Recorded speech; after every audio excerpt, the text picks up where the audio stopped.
they're going to really try to fry me. I said, no, we know who you are. We know your research. We've actually read your books, and we want to talk to you. I said, okay, come on in. And they lay out this story of people that have disappeared at parks they've worked at in their career. And both these individuals had been around 15, 20 years and had worked at 3 or 4 different parks. Now listen carefully to what they say. They say that, yeah, they think that there's an abnormal amount of people that disappear at their parks. And on the front end, there's a lot of publicity. And on the back end, there's no publicity. And there's no follow-up. And it's almost as though nobody cares. And they said, we can't actually state that something weird is going on, but we think it's unusual, and we're surprised that the Park Service isn't doing something about it. And we think you should really look into it because we think there's a big story here. And so we talked about it more, and they named a couple of locations. The next morning when I drove out, I called a couple of law enforcement guys I know, and I laid it out for them, and I said, hey, just do some peripheral research and try to figure out if there's big numbers missing from these locations. And son of a gun, they called me for an hour and they said, hey, there's something big, big, big here. And the biggest thing right away that we found out is that if you go to the website of any municipal law enforcement agency in the western U.S. that's moderate in size, we're not talking huge, just moderate in size, on that law enforcement website, there's going to be a section about missing people. The National Park Service has a contingent of federally trained law enforcement officers. These aren't guys and ladies that go pick up garbage at the campsite. These are federally trained, better trained than most of the guys that work in the cities around here, federal law enforcement officers, and then they have another category called special agents that do all the follow-up on their work. Those are like the detectives. So right away, we couldn't find any information about missing people inside the Park Service. Kind of odd. And when I got back, I made some inquiries, filed the Freedom of Information Act request, probably over 50 of them by now, and things only got more murky. And as we started to work on this, we started to figure out that there were clusters of disappearances in North America. Even more weird. And the way we found this out is we filed the Freedom of Information Act against the Park Service asking them for a list of the missing people inside their system. Now, I could teach anybody in this room how to keep track of missing people in 15 minutes or less with a clipboard and a binder paper. The date they disappeared, their name, the location. That's it. You don't need some massive computer system. You don't need some interlink system. There is your tracking device for the park. Park Service comes back and says, we don't have any lists of missing people from any of our parks or anywhere in our system. So initially, 3 of us in a room looked at each other and said, this has got to be some kind of semantical error on our part. We just wrote this wrong.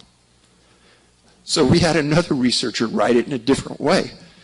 And about 3 weeks later, we get a response back, no, we understood your first request. We don't have any lists of missing people. So I called the head of the Freedom of Information Act for the Park Service in Denver. Very nice lady. Charis, C-H-A-R-I-S Wilson. Very nice. Very helpful. She goes, Dave, it's embarrassing to say we don't have any lists according to the parks. I said, none? None. I said, okay, now I'm going to start pulling some strings here. I've written 2 books, published 2 books from a fairly big name publisher. So according to the Freedom of Information Act, I can get what's called a publisher's and author's exemption to any costs incurred when I make a request under FOIA. So I requested that, and I asked for a list of all missing people inside their system and all missing people from Yosemite National Park. 6 weeks later, I get a call from an attorney in the Park Service. I know something weird is going on. Mr. Paulides, we got your request, and we're going to charge you. We're not going to respond or authorize the author's exemption. I said, why not? Well, we looked and we have determined that your books aren't in enough public libraries to qualify. I said, can you point to where that is in the FOIA? We're not going to address that. It's nowhere in FOIA. That is not one of the criteria. It says published author. So he says, but we can come up with that list from all of our parks. And we can come up with that list from Yosemite for you. From Yosemite, that list is going to cost you $34,000. And the list from our parks is going to cost you $1.4 million. This isn't a joke. So I put him on the speakerphone and I said, say that again. Some of the guys, all law enforcement guys are sitting in the room. After we got off the phone, we said, we were even more determined than ever because we knew something is really, really wrong. And so there started the next 3 years of us camping out wherever we could to find archived information on missing people. And we just honed in, first of all, on Yosemite because it was in our backyard. And that is the cluster of the largest mass of disappearances in the wilds of North America anywhere. And folks, I'm not talking about mountain climbers who disappeared on the side of El Capitan, people who fell into rivers, people who were suicidal. All of those were eliminated. We're looking for a specific type of disappearance which can't be answered. We're talking about the true whodunits. Nothing like this has ever been done before. So, talk about the rangers. Initially, lots of publicity, then none. No tracking mechanism for all the distant people, and the attitude of their own national park system wasn't correct. Also, another thing, people that disappear inside national parks, 80% of the time you'll never find them on a database, anywhere in North America as a missing person. Why? That's not right. So, after you look at thousands of cases of missing people, certain criteria kind of start falling out, and we started to recognize them. And it took a lot of cases. First of all, start with it's a rural location. Dogs were involved in a lot of the disappearances, meaning the people disappeared with the dog disappeared with the person. Dogs were involved one way or another. Strange one, and I'll talk about this. This year I was invited to give a presentation just like this in front of the National Association of Search and Rescue Professionals at Harvey's Lake Tahoe this last summer. 3,000 people from all across North America. 2 of their administrators read my books and they said, Dave, you got to talk. And I'm telling you, I hit a bone with them. These people have canines that track.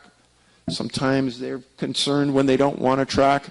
And when I say one of the criteria of this study is that the canines decide, we're not tracking. Sometimes they walk in a tight circle and lay down.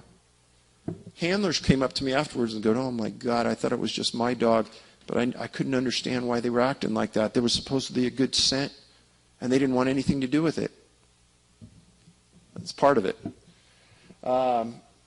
An abnormal amount of the people that disappear have a disability, some kind of disability, or mental impairment. When the normal person's found, an abnormal amount have a fever. And it's very rare when we can find a reporter that went into that detail, but some of them did and actually interviewed a physician at the hospital, and the physician said, yeah, they have something wrong, they have a fever. The victim is found in a conscious or unconscious or semi-conscious state. Highly unusual, but it happens with this study. The people disappear in the afternoon or early evenings. Swamps and briar patches are commonly associated along with berries. When the victim is found, clothing is removed or shoes are removed. Missing found in an area previously searched. This is a huge one. You interview search and rescue people and they say, we searched that area 30 times. We were in that surrounding area all day and night for 3 weeks, and then all of a sudden they showed up there. How? We have no idea. The victim can't or won't remember what happened. This diagram on the right, commit it to memory. Those boys have never been found, and they disappeared in the wilds of North America. Top left, Douglas Legg from New York. 1971, was with his family, super wealthy family, near the Adirondacks in New York, on a family vacation, disappeared. They brought in the Green Berets to search for him. They tracked him supposedly over 50 miles around the outskirts of Lake Placid, New York, and back down the other side through the roughest part of the high mountain peaks in New York. Never found him. Canines tracked him there. The searchers were on it, and they said, we can't believe this kid went there. We can't believe it, but the dogs are on it. Dennis Johnson, 66, from Yellowstone Park. One of the strangest disappearances I've ever researched. It's in the book. He was with his family. He and his sister disappeared simultaneously.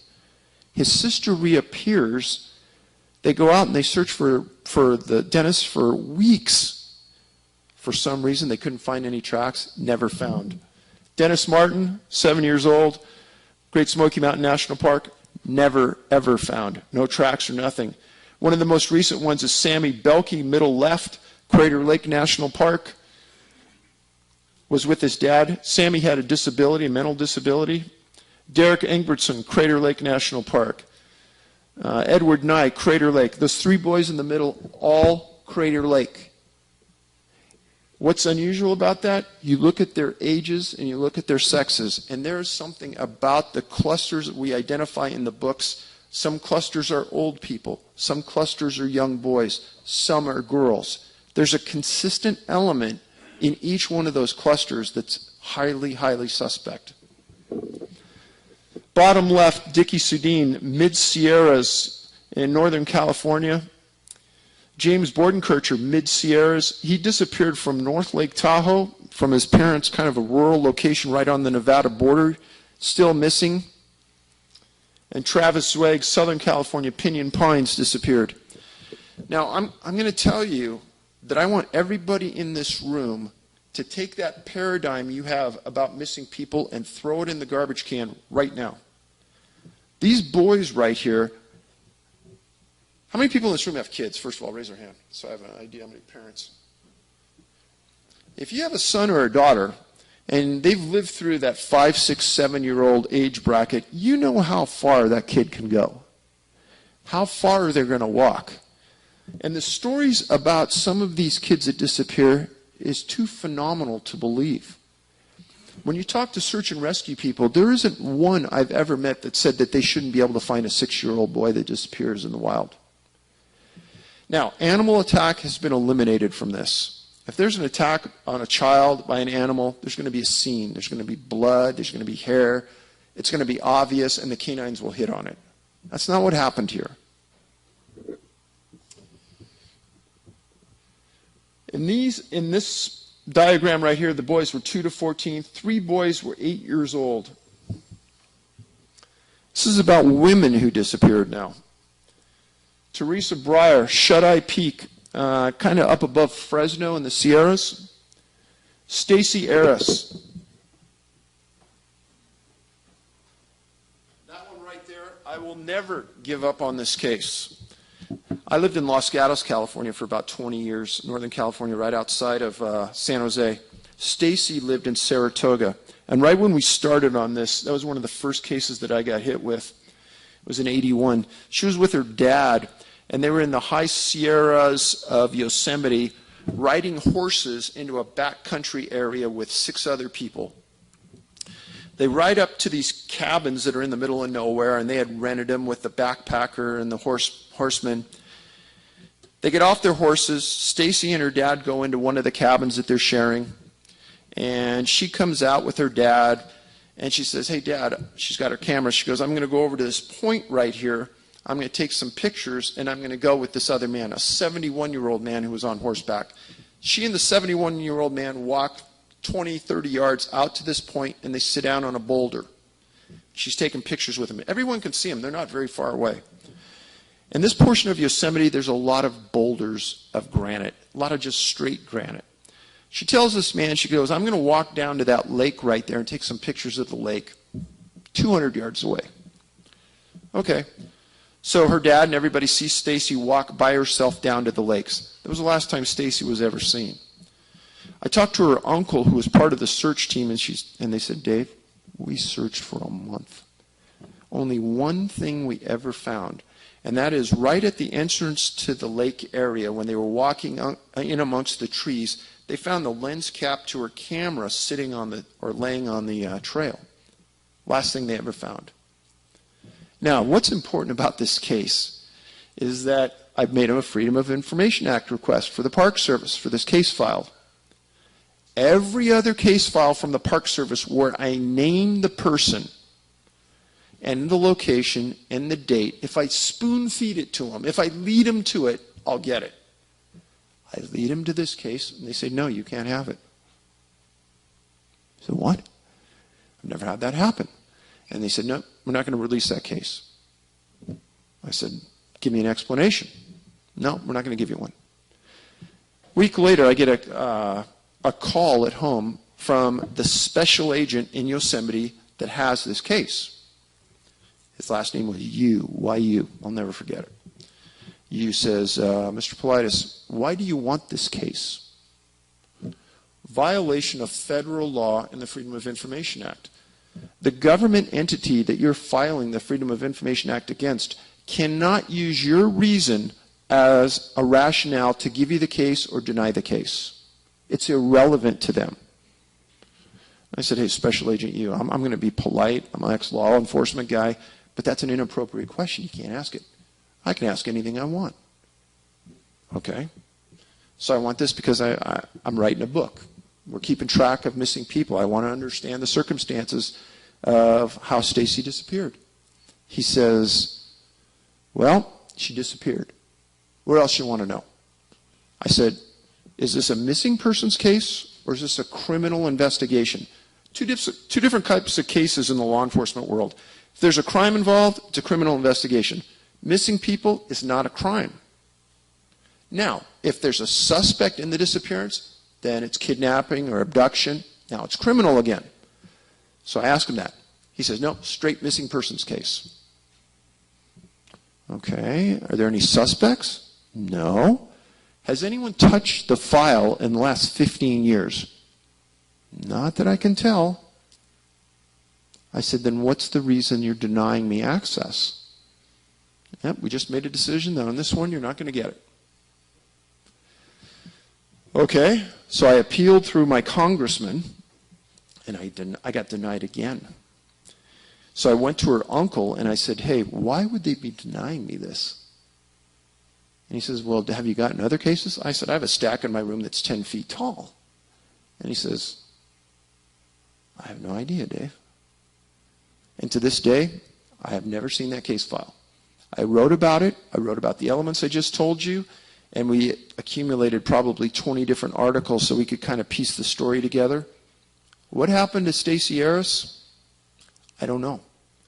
But it's troublesome when a federal agency says they have to give you information and they won't. If I had the money, I'd probably take them to federal court and sue them for access. We don't have that kind of money. Lynn Olson in the middle left, I write about her. She disappeared from Wyoming. She was staying at her grandparents' dude ranch. She went down to a lake to take a summer swim, disappeared. They found a pile of her clothes under a tree, never found her again. She wasn't in the lake. Marjorie West was picking wildflowers, disappeared in Pennsylvania. Anna Waters disappeared from Half Moon Bay, California. Very strange disappearance. Thelma Melton, Great Smoky Mountain National Park. Gloria McDonald disappeared from a state park in Arkansas. And Ruth Jacobs disappeared from Amador County in California. And those are 9 of the biggest whodunits you'll ever see. But there's 400 of those cases that we write about in both books.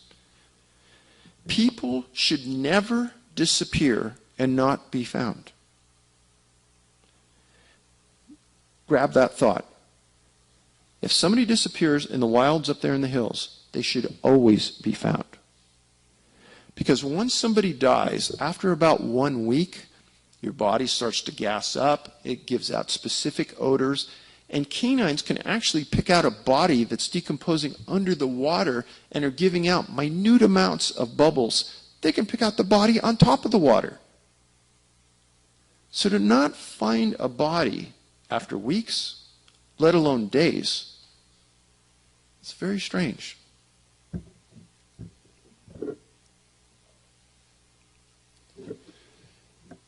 Most disturbing of everything we found is that in Pennsylvania, 29 children 10 years or younger went missing there from 1880 to 1957.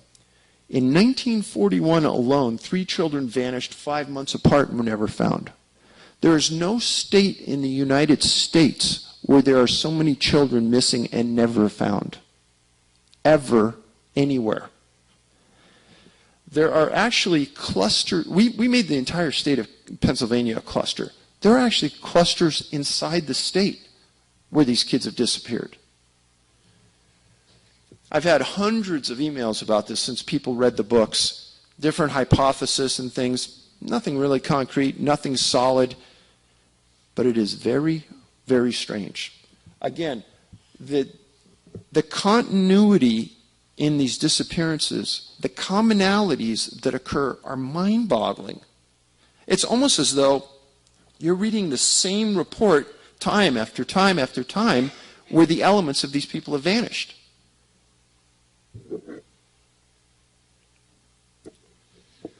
So,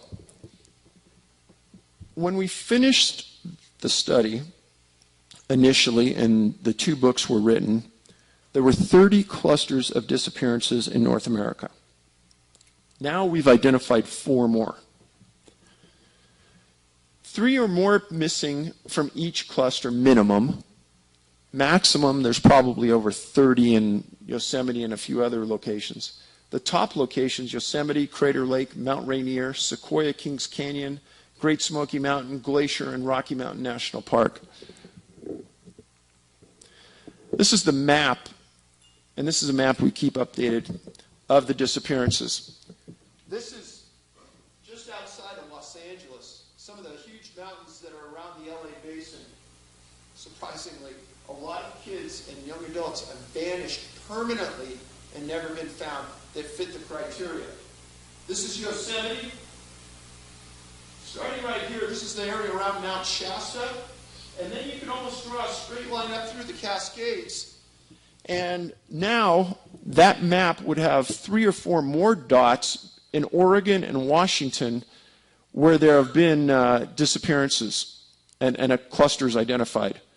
Then you curve around the north into Idaho, Montana, down through Wyoming, Colorado, unbelievably down in Arizona. On the far right, the big cluster on the bottom right is Great Smoky Mountain National Park. And then up through the panhandle of the northeastern United States, you talk about disappearances. I mean, probably now we would add another 20 or 30 in the last 18 months that aren't even on this map. But if anybody follows the Appalachian Trail, something about the Appalachian Trail and disappearances of people, and I can't put my hand on it, I don't know why, but the Appalachian Trail walks right through the heart of many of those East Coast clusters. Strange circumstance. Talk about one case that kind of epitomizes what we found in a majority of these cases. A boy named Keith Parkins, 2 years old, from Ritter, Oregon. And Ritter is sort of on the eastern edge of Oregon. He and his family went to go visit their grandparents' ranch. And there are booklets that are written for search and rescue teams to follow. And it's kind of a guideline on how you set your grids, how far out you look, how you allocate resources. So 95% of all children 3 years old or younger are found in 2 miles or less from the point they're last seen. An important statistic when you're out searching for those kids. So an article, April 11th, 1952, says a little boy ran and stumbled over 12 miles in 19 hours, was found unconscious this morning, and is expected to recover. His mother said the boy has apparently forgotten his night of horror. His pants, she said, were torn to shreds, and he climbed through fences and brush in the mountains. That's a direct quote from the article. Okay. 3 years old. Okay, I have 2 kids. I remember what they were like when they were 3 years old. Could they run or stumble or walk or crawl 12 miles through the mountains in 19 hours? I want to find the kid that does that. I don't believe it's possible. How he got over fences and through creeks and rivers? How do you do that? So Keith crossed 2 different mountain ranges, several barbed wire fences, creeks, and was found in a dry creek bed. Another important statistic in these studies is that people are found in or near creek beds. But when we wrote this up, 4 of us were sitting in a room, and it's like we had an epiphany all at the same time. My question to you is, what were searchers doing 12 miles from the location 19 hours after the event?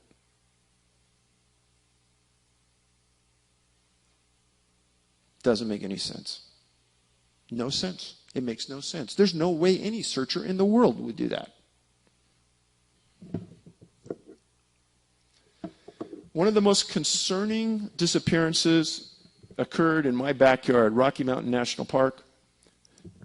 Anybody here ever been there? All right, good. So he's with his family, and he's pretty deep in the mountains. They're walking up 30 feet from a river. Mom, Dad, Alfred. And that's his picture down there in the lower right. And all of a sudden, parents turn around. This is how quick it happens, too. There 1 minute, gone the next minute. They say he was gone. Park Service, I can understand it. They immediately thought he fell in the river. So they got permission from Fish and Game to shut down the river, block it, and they searched it for 5 days. This is the actual picture of what they were searching and when they were searching. They looked under every boulder. They looked under every rock. They put a fence line and barbed wire fence at the bottom so they wouldn't miss him when he flew by, supposedly. They never found him. But they brought in some new bloodhounds, and they tracked the boy 500 feet uphill from where the parents were. But he disappeared behind them. So the parents, right from the beginning, told the Park Service that he didn't fall in the water, and they felt that an abduction had occurred. They never clarified why the abduction, but they said he was abducted. There's no way our boy's going to leave us like that. So more bloodhounds were brought to the scene, and all of them walked 500 feet up the trail, and there's a fork in the trail, and they laid down. Not normal behavior. But all of them did exactly that.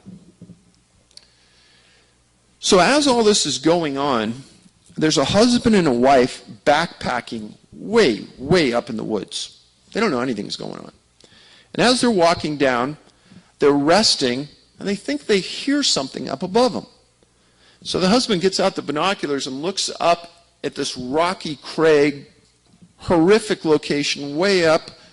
He sees a little boy sitting on a ledge of a rock, like 300 feet above him. Hands the binoculars. The wife goes, I can't believe I'm looking at this. Look at this. She goes, oh my God. I said, well, what crazy parents would allow their kid to do that? And then all of a sudden the kids jerk back. So again, they don't know anything happened.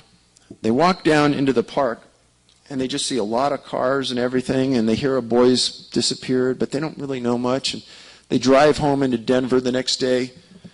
Alfred's picture's on the front page of the Denver Post.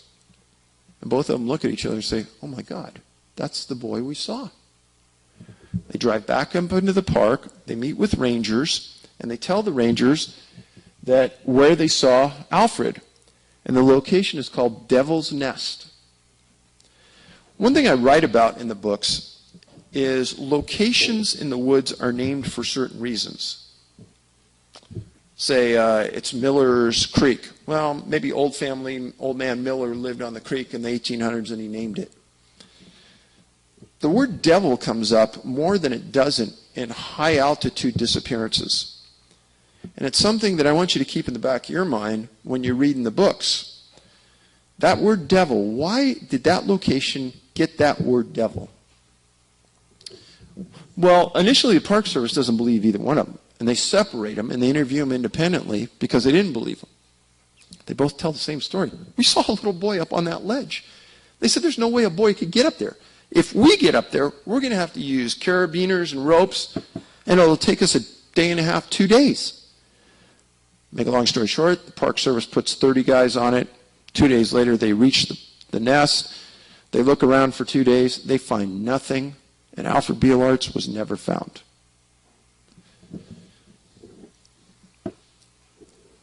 Dennis Martin, this is the case that probably bothers me the most out of any of them, just because I've interviewed the dad. And I know the family was out and out lied to by the Park Service because I have all the reports. He was with his dad and his grandfather at a place called Spence Field, which doesn't have any public roads going to it. And it's like a big open field where people camp at, surrounded by very thick woods. And the Martins, Mr. Martin, his dad, Dennis, and his brother are just kind of running around the field, and the brothers are kind of playing. And you're going to see in these books that there's coincidences that can't be explained. And when I first read this, I read it 4 times before I could believe it. This is how strange this is. The Martins are up in this field by themselves. Nobody else is around. Another family walks up and sees the boys playing and goes, "Hey, we have some boys too here. Do you mind if they play together?" Mr. Martin says, "No, come on over, sit down and join us." And this family says, "Oh, my name is Claudia Martin." He goes, "What?" "Oh, my name is Claudia Martin, and this is my husband, Ron." He goes, our name's Martins too. How do you meet?" How odd is that? Just to start the story with strangeness.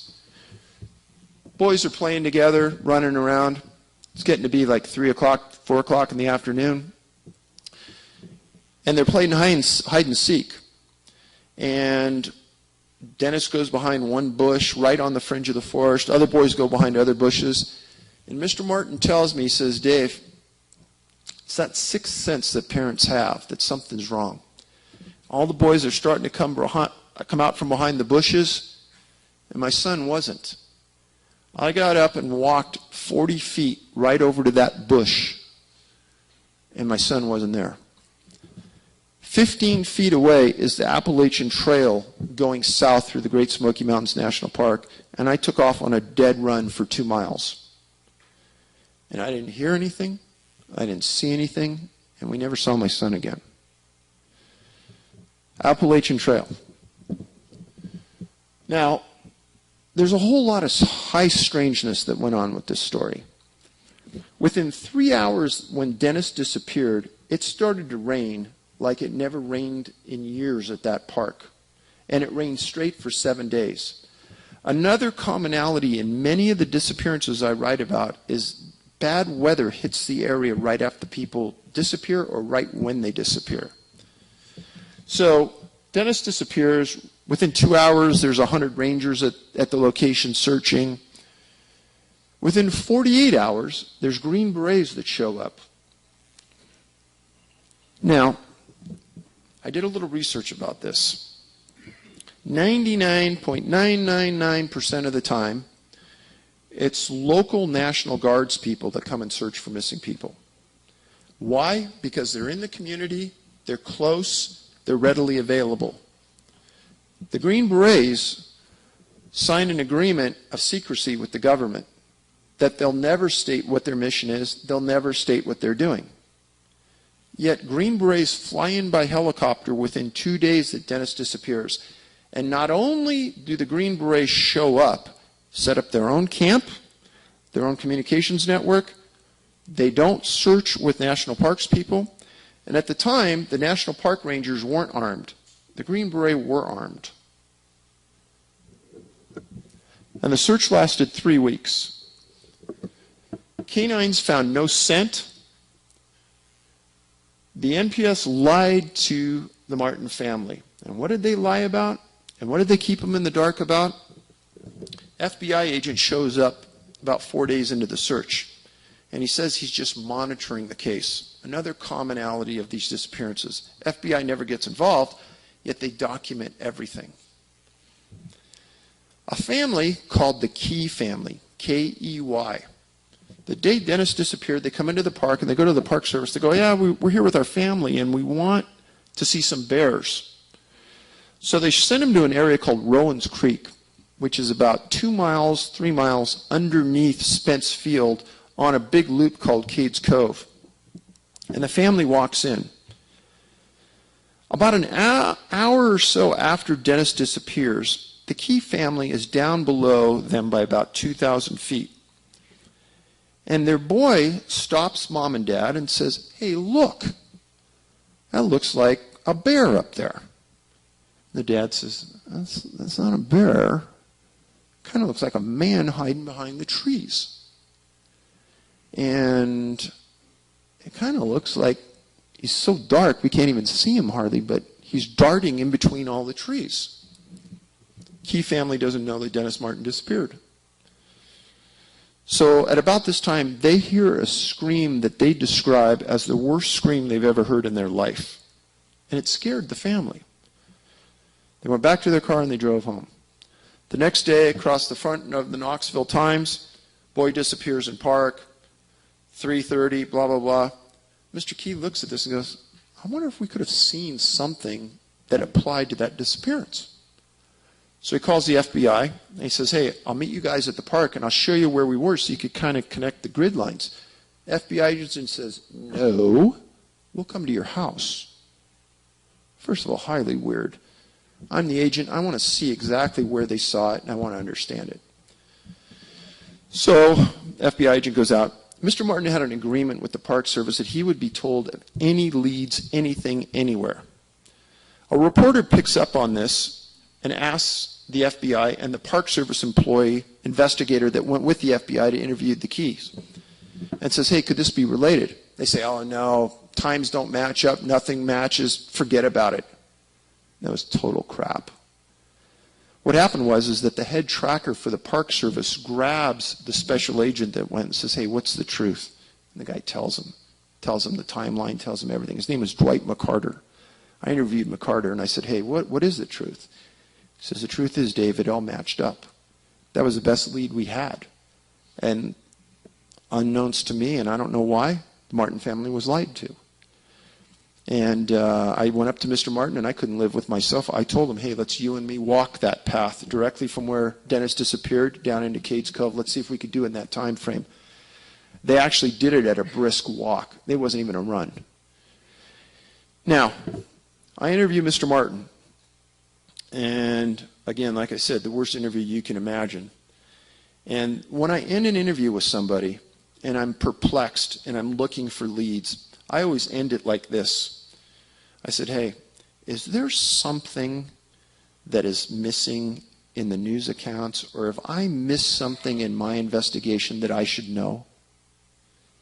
And he looks me in the eye and he goes, no one's ever asked me that.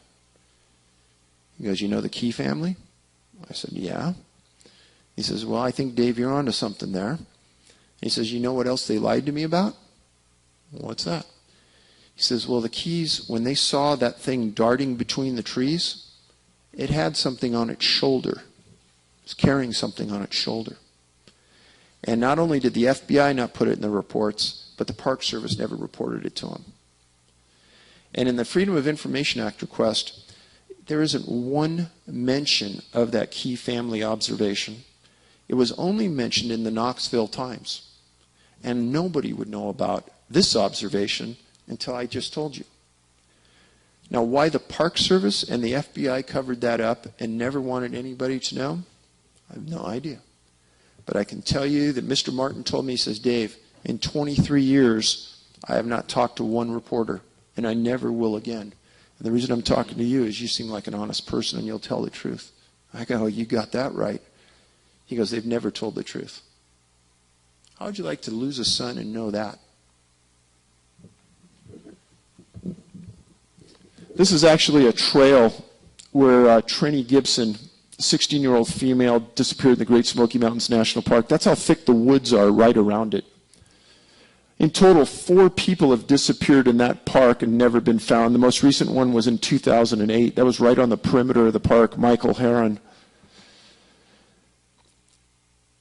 Now, a very peculiar story and very disturbing involved the disappearance of a boy named Bruce Haig, 16 years old, Boy Scout. He disappeared inside the park. He was at the back of a line of Boy Scouts, vanished. They searched for him for weeks. Finally, they found all of his gear in the middle of a river on a boulder. While it was snowing, and there was 3 or 4 inches of snow everywhere. The assumption is that in the middle of this massive snowstorm, he waddles into the river, takes his backpack off, takes everything out of the backpack, and neatly puts it on this boulder in the middle of this river. They search. They decide to go upstream, and 2 miles upstream from where they found his backpack, they found Bruce Haig dead sitting against a tree, frozen to death. The disturbing thing about that story is that Bruce Haig's pants were pulled down to his knees, and his boots and socks and gloves were taken off. Now that story may sound very, very strange, but even stranger than that is that at Crater Lake National Park, 19 years earlier, a guy named Charles McCullough disappeared. And Charles was at the lake during the winter as well, disappeared, and this was a year where they had 25-foot snow drifts around the lake. And at Crater Lake, there's one road that goes right to the lake, and then that's it. And essentially all the back country's closed. Charles just came there to take pictures. He didn't have any special gear, didn't have anything except a little backpack. Vanished. 2 years later in the back country, I think it was 8 or 9 miles from the point he was last seen at the lake, some people were hiking in the wilderness and they found some bones that they thought were human, and they called the Park Service. And 2 rangers ride out to the scene. I interviewed one of those rangers. He said, "Dave, 26 years as a law enforcement ranger, I've never seen anything like this. It disturbed me and my partner so much that we pulled out of there, put evidence tape around it, and called for an FBI evidence response team from Portland to come in and work the scene because we couldn't understand what happened. And we thought it was criminal." For a 26-year ranger who's found over 100 bodies in the backwoods to say that, you know something strange happened. What they found was a giant Douglas fir tree had fallen across this little creek. On the other side of this giant Douglas fir is they find a pair of pants, Levi's, the belt buckle undone, the pants and zipper undone, and the pants, he said, it looked like the boy had melted right into the pants. They were completely right down to his socks. And he says, but you see, the belt buckle was undone. The belt buckle on the pants was undone, and the zipper was down, Dave.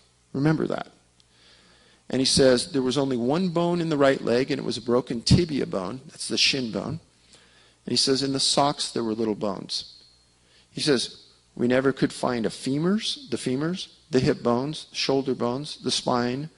We found a small part of the skull about 15 feet away, and everything else was in the size of very small pieces of bone scattered throughout the area. He says, Dave, I've recovered a lot of people over the years, and one thing I always find boots, because boots can last up to 100 years in the wild because of what they're made of. We never found his boots, Dave. And he says that ended up being Charles McCullough in an area that was absolutely inaccessible by anybody in the winter. Even in snowshoes, he said, because the piles of snow and the drifts were so large. Now, I almost stumbled out of my desk when I read the McCullough case and the Haig case and their similarities. And I don't know what to make of it.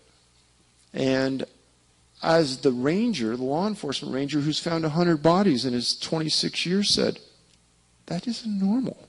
How he got there, why his pants were down to his socks like that, I have no idea.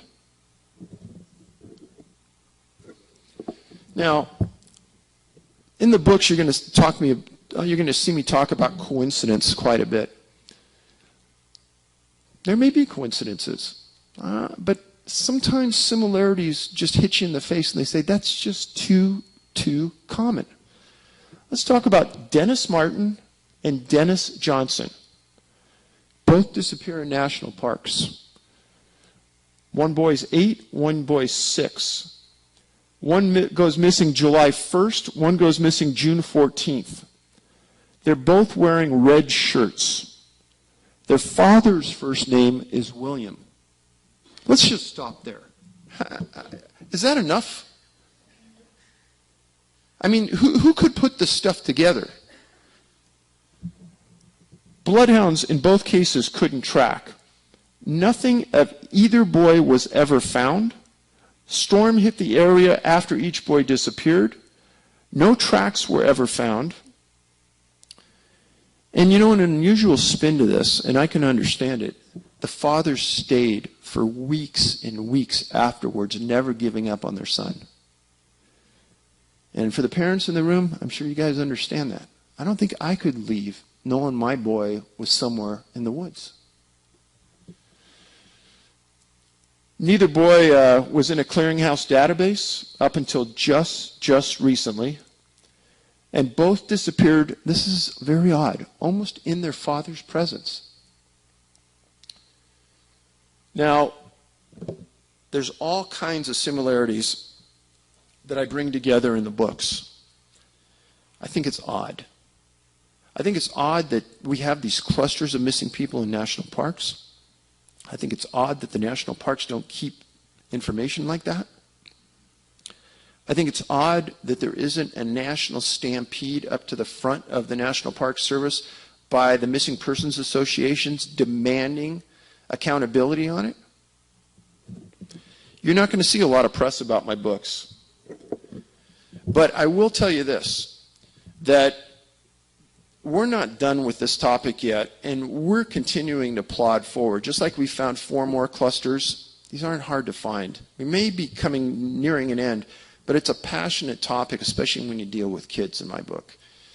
And don't ever think, don't walk out of this room and ever believe that a child that disappears in the wild should never be found.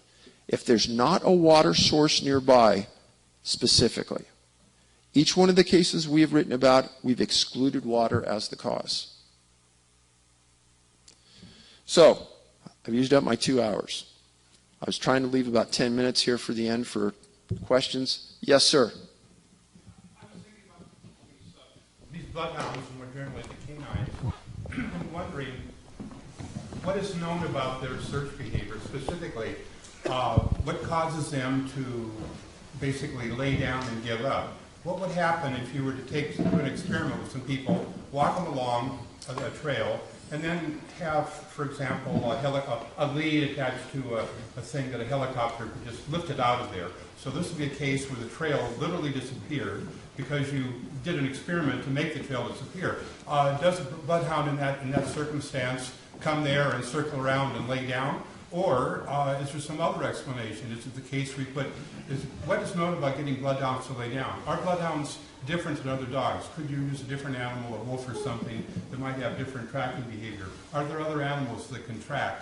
But the question is, the notion is, there's more to be known there. And just a general comment, that's my question. The general comment is that basically there's an old thing about dividing and conquering. And so the MUFON ET movement is interested in a certain class of phenomena, and the Bigfoot community is in a different one, and they apparently don't talk to each other, don't like. It's almost as if there's been some division created there, perhaps by the government, whatever. And another second quick comment is that, it could be ETs abducting them, it could be somebody experimenting on them with directed energy weapons or something. But there's an awful lot of interesting questions here, and so I'll let you answer the question about the bloodhounds. So I should have clarified earlier. When I use the word bloodhound, I use that in a generic term. Few times in any of the reports they name a species of dog that's tracking. It could have been a German Shepherd, could have been any kind of dog. But just in generic terms, I use the word bloodhound in the books. Your point about being plucked out and helicoptered away is a great question. Now, spending 20 years in law enforcement, I worked on the SWAT team for 3 years, and we had canines and handlers assigned to our team, and we worked with them daily for 3 years. Those dogs live for the search. When they come out of the car, it's like, oh my gosh, fun time at River City. They're all over it. And the same questions I asked the searchers here. And they said, we don't know. It's not in their behavior to do that.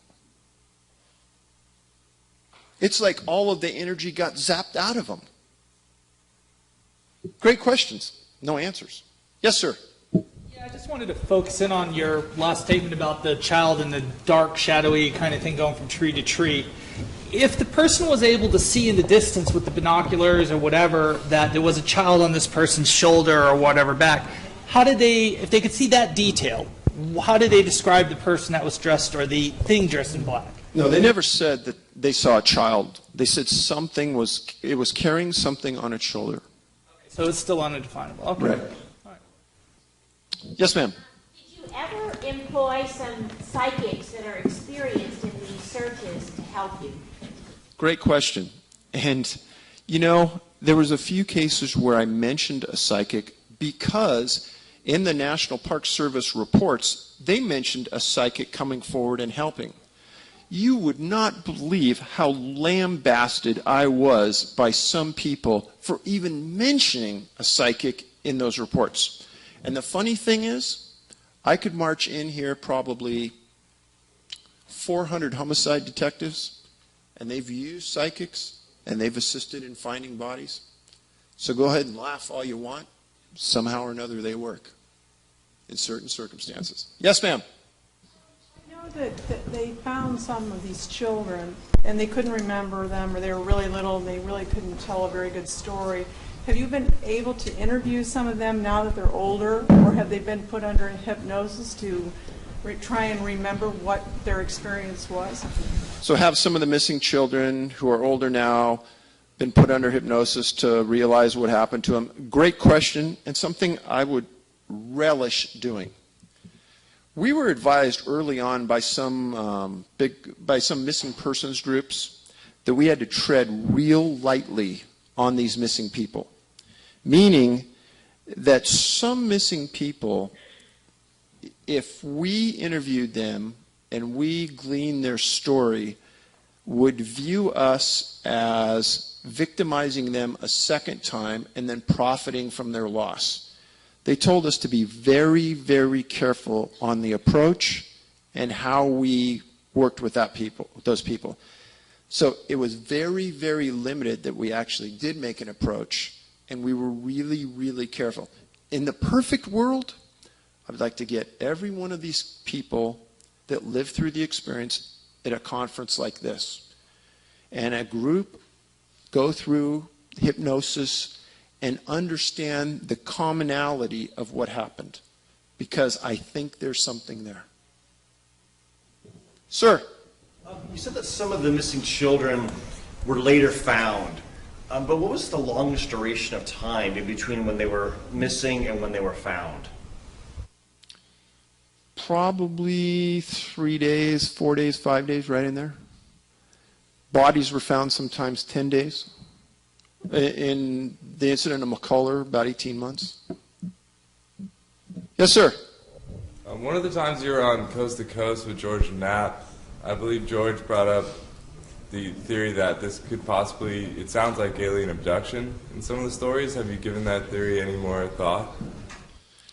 So, during the last year, I've probably got 3,000 or 4,000 emails. And unbelievably, I respond to everybody. And I think that's important. And I think that probably 7 or 8 I've received over the years were 10 pages long or longer. And they honed in on a hypothesis of what happened.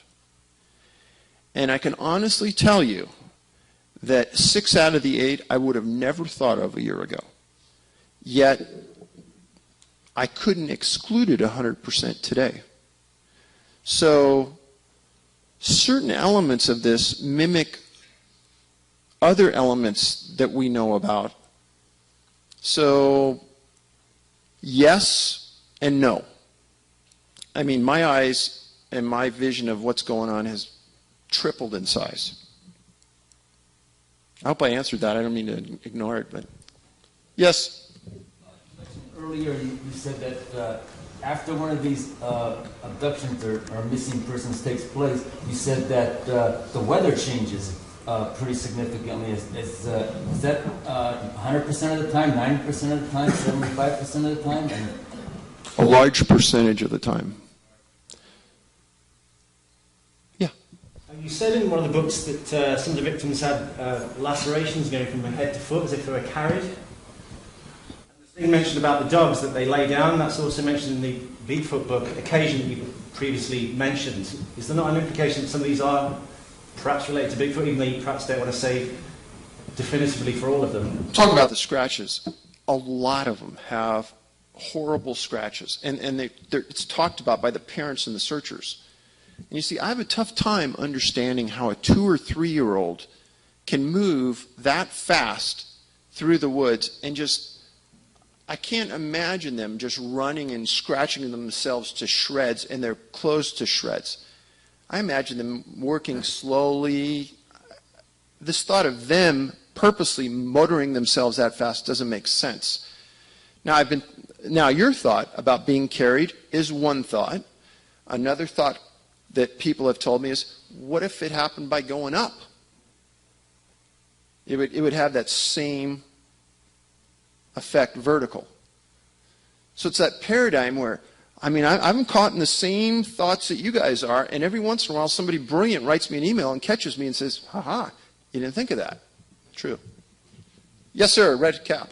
There's a story in the Western U.S. and Canada book about a guy who takes a girl out with him and comes back later and says that she's been kidnapped by a family of Bigfoot or Sasquatch. Have there been any other reports of any witness to something like that happening with any of these cases, even in the eastern United States? And do you believe that these missing kids have been eaten? You know what's fascinating about that one story you talked about? The actual wording was a tribe of Bigfoot. Yes. And I thought, wow, that was years ago. That was Teresa Byer. I don't know what to think. They arrested that guy for kidnapping and abduction, but they later released him too. So I know she's never been found. Sir?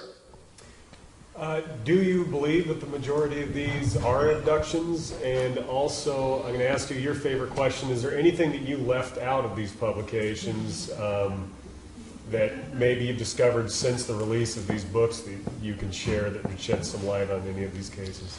Is there anything I purposely left out of the books? No. And what was the other part? Are these abductions, in your opinion? I think in many of the cases, you would be foolish not to look at that angle. Sir? Have you done any research into the missing people on the Highway of Tears? We've looked at it. And we actually know some people in the RCMP. What that is that's a highway that runs through parts of British Columbia, and there's just been an inordinate amount of First Nations people, women specifically, that have disappeared. And they actually put a task force together about 2 years ago to work those cases. And it's unfortunate. It should have been done 10 years earlier.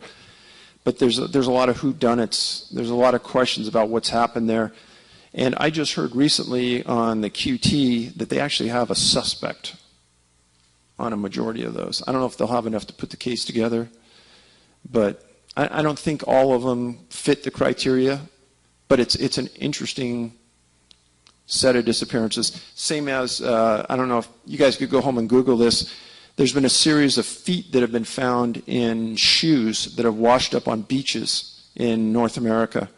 predominantly on the western U.S. Actually, one washed up on Eureka.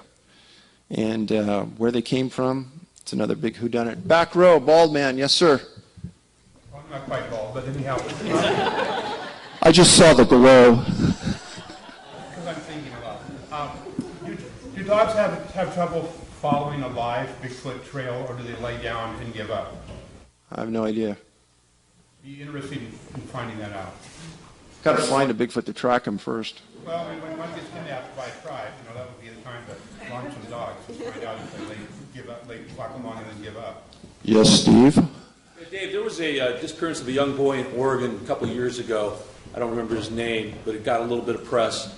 Did any of the telltales of that case match what you've been studying? Not sure. Not sure which case you're talking about. I wish I could remember his name. I can't. It was a couple of years ago. Back row, yes. You said earlier that you saw a Bigfoot. Did I understand you correctly? Yes, sir. Could you elaborate on that? So most people would think that Patterson-Gimlin and Bigfoot's walking through a riverbed and you get a good look at it for like 45 seconds. That is essentially never been heard of since and hasn't been heard of again. And what I tell people is you think about this. What is the ratio in the woods today of people with a device that could record what Patterson and Gimlin saw? What's the ratio in the woods today versus 1967? And these yo-hos catch him for almost a minute, and there's been nothing like that since. Why? I don't know. Sir? For your law enforcement background, you can size up people's demeanor, presentation, and what they tell you. As far as the National Park Service, their officers, are they telling you a cover story what they want you to hear, or are they taking you back on the low and telling you that's what's going on? They're just going to tell you. So I didn't get to talk to you face to face, so I really couldn't size him up too well, other than I was a little surprised he wasn't nicer to me, knowing who I was. And I wasn't being belligerent or unfriendly to him. And for him to take that stance was unusual. So I really don't know how to take it. Yes? Is there, forgive me for listening to you very carefully, I just want to make sure you weren't parsing words. Is there anything that you unintentionally left out of the book? No. Talk about your sight. About my son? Your sight. My sighting. Oh, I'm sorry. Oh, yeah, and then there was this. So I don't usually talk about it, but I don't mind. So it wasn't that Patterson-Gimlin kind of sighting. And Scott Carpenter prepped me for what we were walking into and what we would be looking at. And I think that the more people that got this training, probably there would be many more sightings. So when you're in the woods and you're walking into a national park, start being observant the first time you hit that trailhead, because we believe that they're watching us a lot more than we ever believe. And they'll probably be laying down in bushes, and if you're not real cognizant, they're probably there. We walked in and we got into an area where Scott had maybe 12 or 14 DNA samples, and there's a giant row of bushes 15 feet in front of us. Giant, about 8-10 feet high, thick, thick, thick. And when you stand back and you look at it, you're just seeing all that. Scott goes, okay, Dave, walk up there, put your hands like you're looking through binoculars, and take that big space and focus it down so you're looking at, say, a 6-foot diameter look. Slowly work your way from right to left and tell me if you see anything. And I'm going to work my way left to right. Holy cow. I went like 4 feet. I said, Scott, I'm not going to blink. I'm not going to move. But about 8 feet over from the right hand fringe and about 3 feet off the ground, there's a face as well as me staring at me right now. And we had this staring contest until my eyes went dry. And I would move my head to the left. It would move its head to the left. I'd move my head to the right, it'd move his. and then I'd go like this, and it would go like that. A little later than me, not at the same moment. And like I said, right around the eyes, it had this whiteness that almost looked like a raccoon, but a totally human face. Hair around it. Only thing I saw was this right here. Guaranteed it was Bigfoot. Yes, sir. Two things. You carrying a gun at that point? Good point. No, I wasn't. Oh, One of the rare times. I wouldn't go into a forest now that I've heard this without one. Yeah, well, we don't either. How far, talking to the Indians that you befriended, and also your person that you brought with you that was friends with them, could speak your language, how far back in Indian lore, Indian history, do these go back with them? I mean, are we talking 1,000 years, 500 years, or recent, or 100 years? Well, Tule River was 1,500 to 2,000 years. And the elders I talked to, they'd talk back 150 years.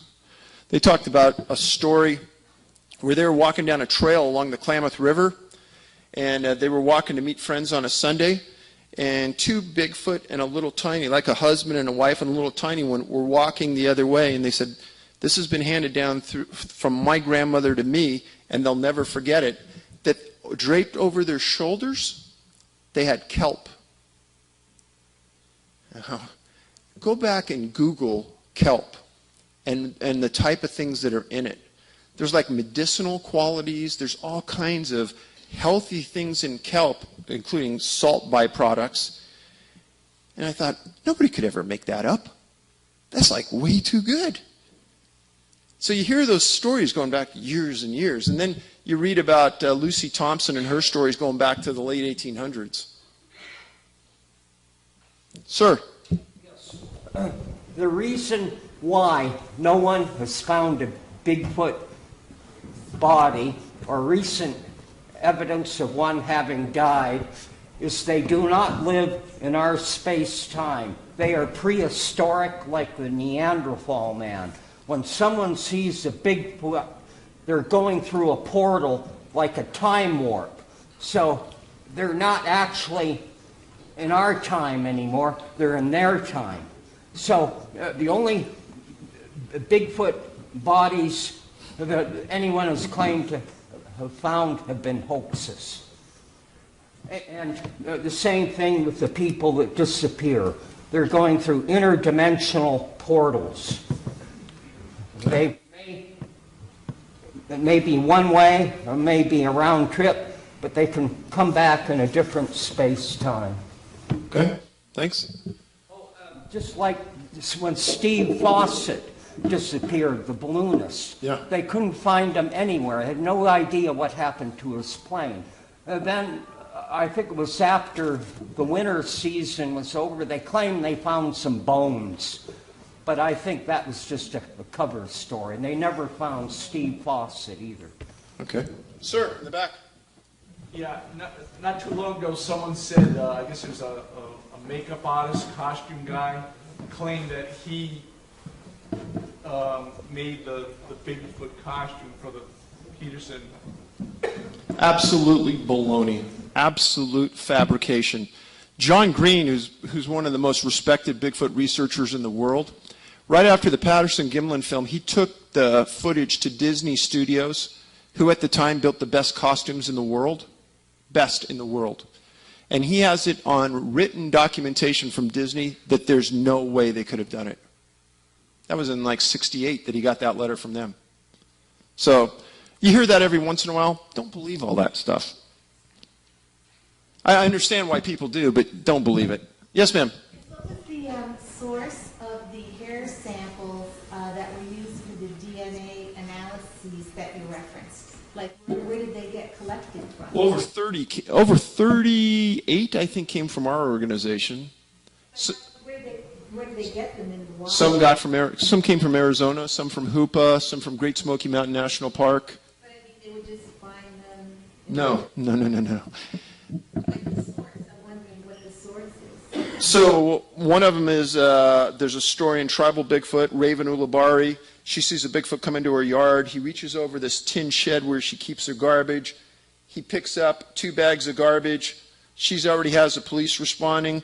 She sees him walk into the woods. The police drive into the yard. Over the metal tin shed, always Bigfoot will have hair growing in long mangles from their forearms for some reason. And a bunch was ripped off on this metal shed as he was pulling the bags over, and we got a big sample from that. That was tested. It was those kind of things. See it, get it, test it. Yes, sir.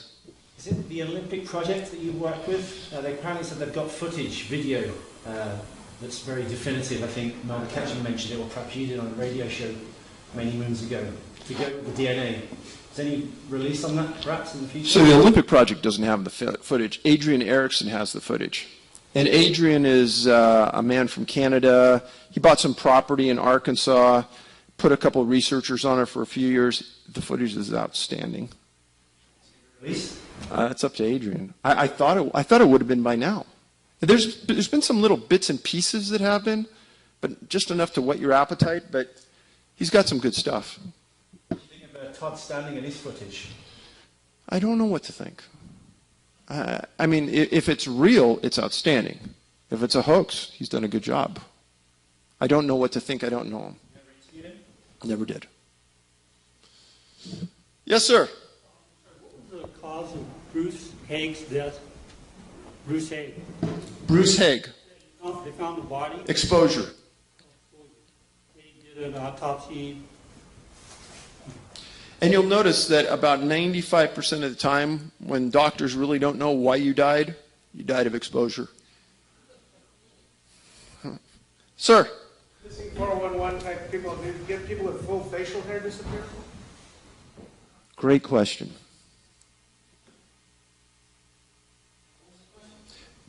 In missing 411, do people with full facial hair disappear? You know, honestly, I don't remember one. I might be wrong, but it just doesn't hit. It's a good question. Doesn't hit me. Yes, ma'am. Okay. Yeah. I think it's sir. Yeah, you talked about the coincidences in these incidences of the children, like the red shirts, the father's names were saying, the other little details. And I was wondering what, in your opinion, is the significance of these coincidences, if any, and why you point them out, and why should we focus on that? And you can't draw any conclusion per se, but could you comment a little bit more on these so-called, these obvious little details that are quite remarkably coincidental? It's like you've been inside my brain. I wish I knew the significance behind them. But when they strike me as odd, with my background, they've got to strike you guys as being odd. And I point them out to maybe show the obvious or exemplify the obvious. It's something here more unusual than what we think is going on. And I think there's, out of the 2,000 or 3,000 emails I've had just on those books, I've had maybe 1 or 2 negative comments. The most common comment is, Dave, you've really hit on something here. There's something here we don't understand, and the Park Service isn't telling us the truth. And I'm not saying it to sell books. I'm saying that, hey, we have 4 and 5 seasoned law enforcement guys working these cases all the time, and we're dumbfounded by what we find now. Sir? How much money, revenue is generated by visitors to national parks, and how important that is? Hundreds of millions. There's a guesstimate that $750 million a year is generated by Great Smoky Mountain National Park to the local economy. Sir, in the back, I'm sorry, go ahead. In your opinion, is that why they're withholding this information from the public, if there are these mysterious abductions going on in these parks? Well, let's think about that for a second. If the abduction scenario is truly as bothersome as it appears, then it's something that the Park Service obviously can't control. Does that make sense? If the government can't control something, what do? Exactly. don't want to address it, don't want to talk about it, won't release it. We've heard about this before. And I'm not sure yet, and I'm not saying that yet, but it does seem to be not right.